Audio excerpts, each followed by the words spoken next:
અમદાવાદના જુહાપુરા વિસ્તારમાં જાવેદ ઠાકરે નામના યુવક પર ફાયરિંગનો પ્રયાસ થયો. આ ઘટનાથી કાયદો અને વ્યવસ્થાની સ્થિતિ કથળી હતી.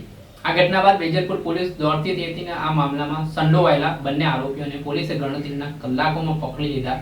શું સમગ્ર મામલો છે, વિગતે વાત કરીએ.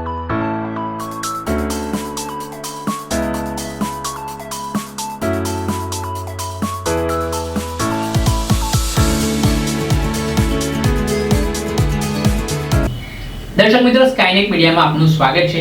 અમદાવાદના વેજલપુર પોલીસ સ્ટેશન હદ વિસ્તારમાં એક ફાયરિંગનો બનાવ સામે આવ્યો હતો, જેમાં જાવેદ ઠાકરે નામના યુવક પર કેટલાક આરોપીઓ દ્વારા ફાયરિંગની ઘટનાને અંજામ આપ્યો હતો. સદનસીબે આ ઘટનામાં જાવેદને ઈજા થઈ નહોતી, તેમનો આબાદ બચાવ થયો હતો. ઘટનાની જાણ થતા કાયદો વ્યવસ્થા વિસ્તારમાં કથળતા વેજલપુર પોલીસ સ્ટેશનના પોલીસ ઇન્સ્પેક્ટર છે તાત્કાલિક બનાવ સ્થળે પહોંચ્યા હતા. તપાસના ધમધમાટની શરૂઆત કરી હતી. આ તપાસ દરમિયાન સીસીટીવી ફૂટેજ તેમજ આજુબાજુ જે ઘટનાક્રમ બન્યો તેની નિવેદન પૂછપરછ બાદ બે આરોપીઓ સુધી પોલીસ પહોંચી હતી ને આમાં પોલીસે આરોપીઓને સાથે રાખી ઘટનાનું રિકન્સ્ટ્રક્શન પણ કર્યું હતું. આ ઘટનાને લઈને વેજલપુર પોલીસના ઇન્સ્પેક્ટર શું ખુલાસા કરી રહ્યા છે તેમને સાંભળો. जो एरिया था वहीं पर जो है कंस्ट्रक्शन के तौर पर आरोप को लाया गया है. पुलिस का दाखिला है वेजल पुलिस का, और यहाँ पर जो लोगों में खौफ था उसको कहीं ना कहीं लोगों में से निकाला जा रहा है. वेजल पुलिस के माध्यम से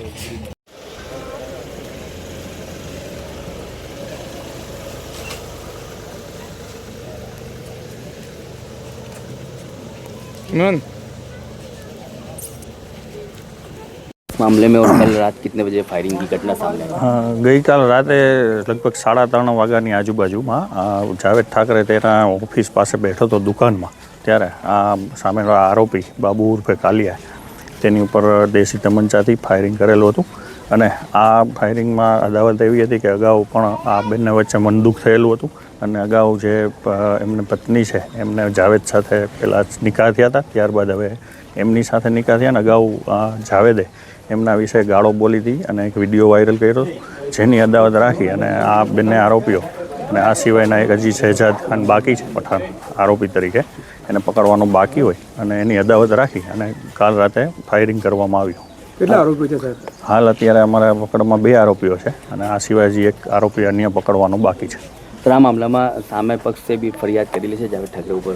ના, હજી હાલ સુધી કોઈ એવી ફરિયાદ નથી, પણ બંને સામે બે આરોપીઓ વિરુદ્ધ અનેક ગુનાઓ છે વેજલપુર પોલીસ સ્ટેશનમાં અને અન્ય જગ્યાઓ પર.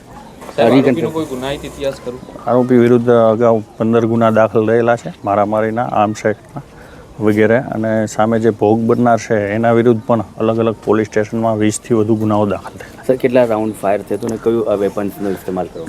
રાઉન્ડ 1 ફાયર થયું હતું અને દેશી તમંચા જેવો કટ્ટો છે કહેવાય, એનાથી આ ફાયરિંગ કરવામાં આવ્યું. કયા ભાગે ઇન્જરી થઈ? એક હાથના ભાગે ઇન્જરી થઈ છે અને એક પડખાના ભાગે ઇન્જરી થઈ છે. Thank you.